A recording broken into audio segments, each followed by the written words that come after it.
Sur ce sujet de la guerre à Gaza et du sommet arabo-israélien tenu hier. Nous avons le plaisir d'accueillir aujourd'hui Madame Excellence, Madame l'ambassadrice Wafa Bassim, ministre adjointe des Affaires étrangères. Bonjour, Votre Excellence. Alors, premièrement, comment estimez-vous le communiqué final et ce sommet arabo-islamique tenu hier à Riyad, en Arabie Saoudite?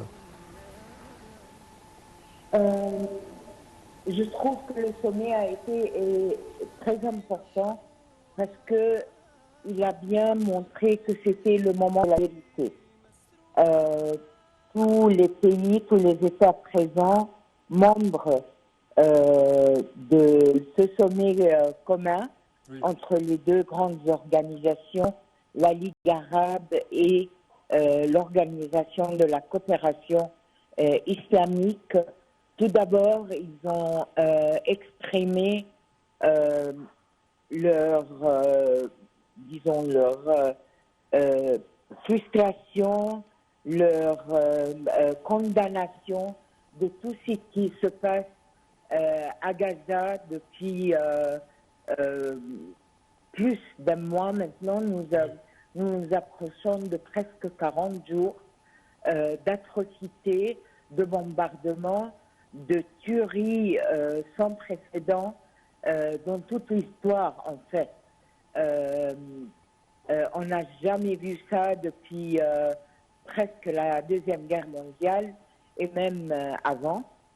Le nombre de personnes, de martyrs, de victimes, que ce soit des blessés ou des personnes qui sont partis, qui sont morts sans aucune raison, des civils, des médecins, des journalistes, des travailleurs internationaux qui ne faisaient que leur devoir, des milliers maintenant d'enfants, de femmes, d'hommes, de vieilles personnes et même de bébés qui ont été tués sans merci et sans raison. C'était tout à fait planifié et le refus adamant des autorités israéliennes d'arrêter ces tueries, même pour des trêves humanitaires, c'est quelque chose qu'on n'a jamais vu avant cela.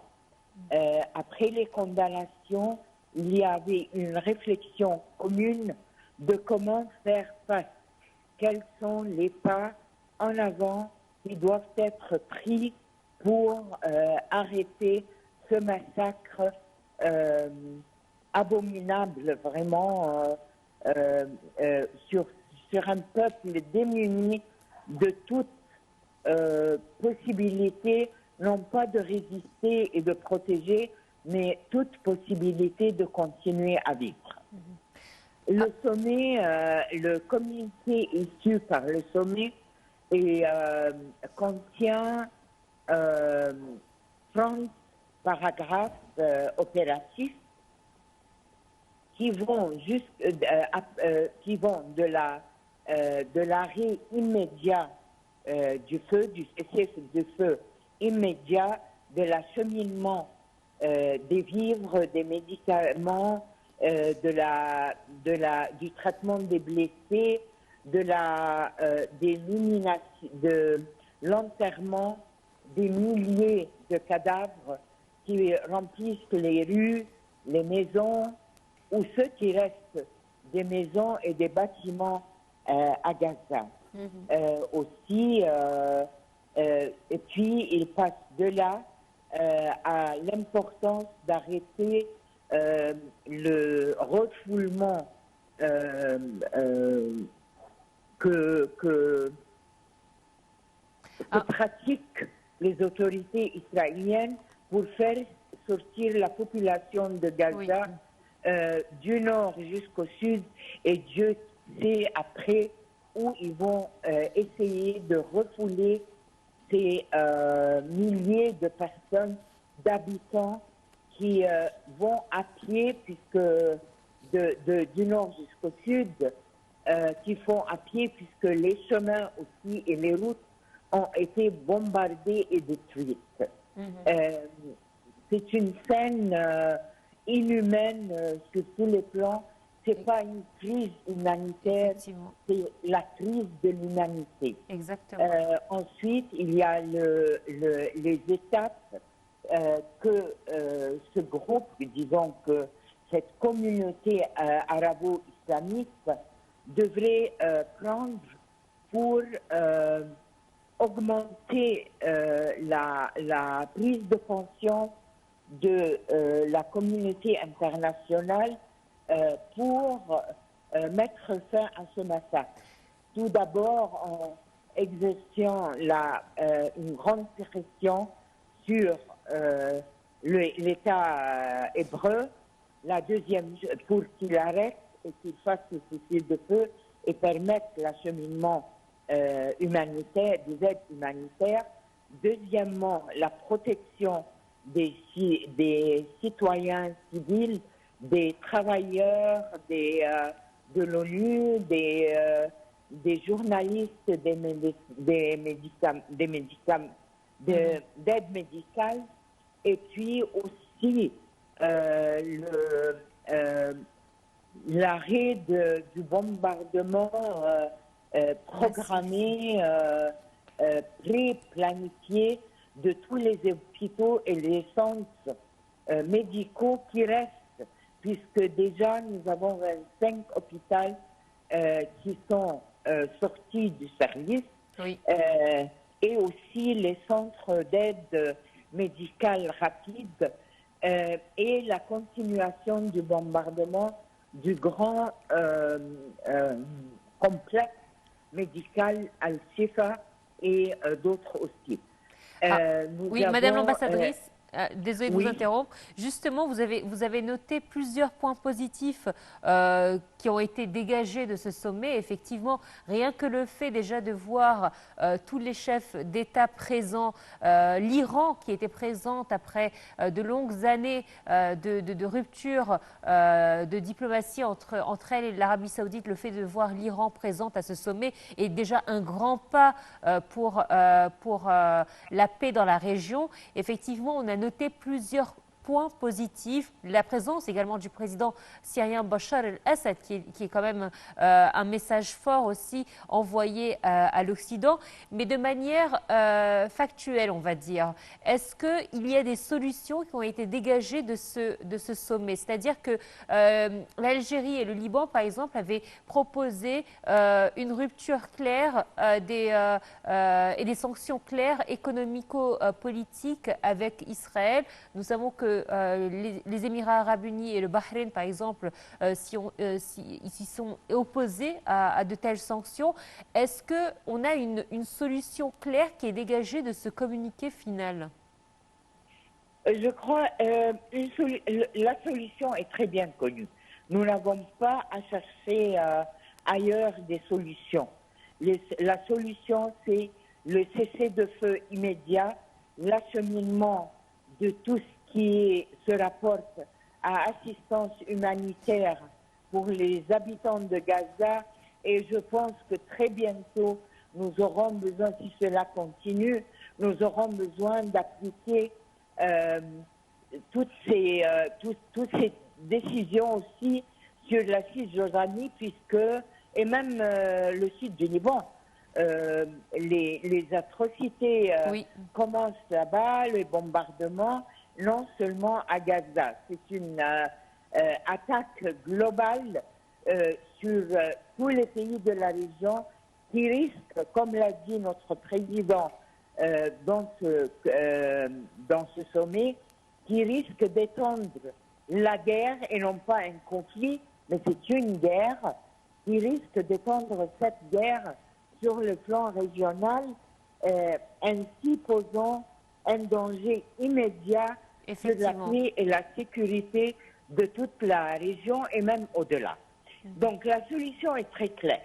il faut que le Conseil de sécurité exerce son rôle de protéger la sécurité et la paix de le monde entier selon le chapitre 6 et 7 de la Charte des Nations Unies.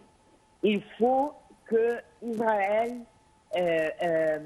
obéisse et se soumette aux décisions internationales, aux résolutions internationales.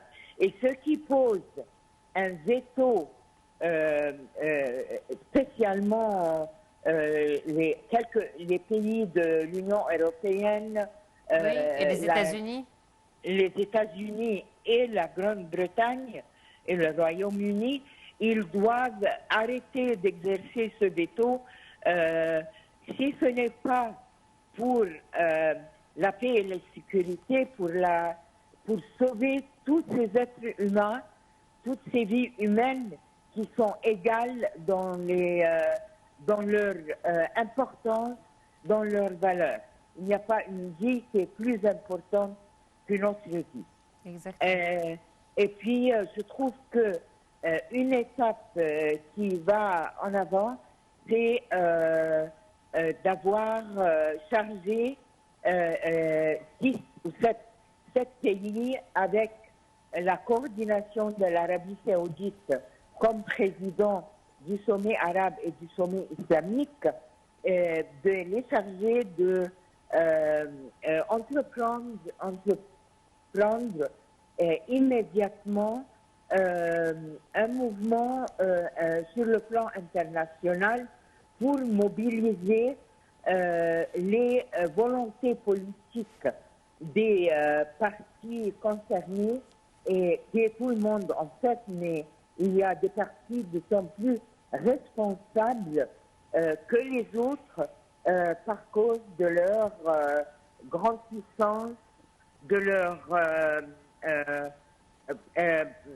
habilité à exercer des pressions sur l'État israélien et de faire ce mouvement-là.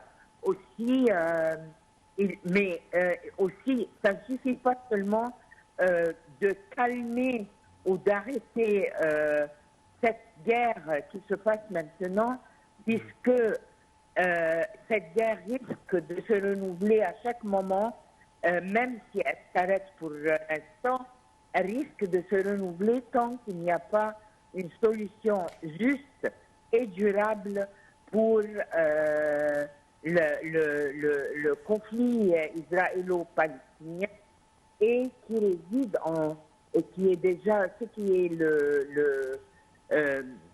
le but de tous les intervenants hier, c'est une solution durable, création et permettre à la création d'un État palestinien indépendant, durable, dont la capitale serait le est de Jérusalem, comme c'était bien agréé depuis l'initiative arabe il y a plus de 2 décennies, et en accord avec la jurisprudence internationale et les résolutions, que ce soit du Conseil de sécurité ou de l'Assemblée générale dans ce domaine-là. Parfait. Votre Excellence, Madame l'ambassadrice Wafa Bassim, ancien ministre adjoint aux Affaires étrangères, nous tenons à vous remercier énormément de vos explications. Et à présent, mesdames et messieurs, nous passons à ce compte-rendu.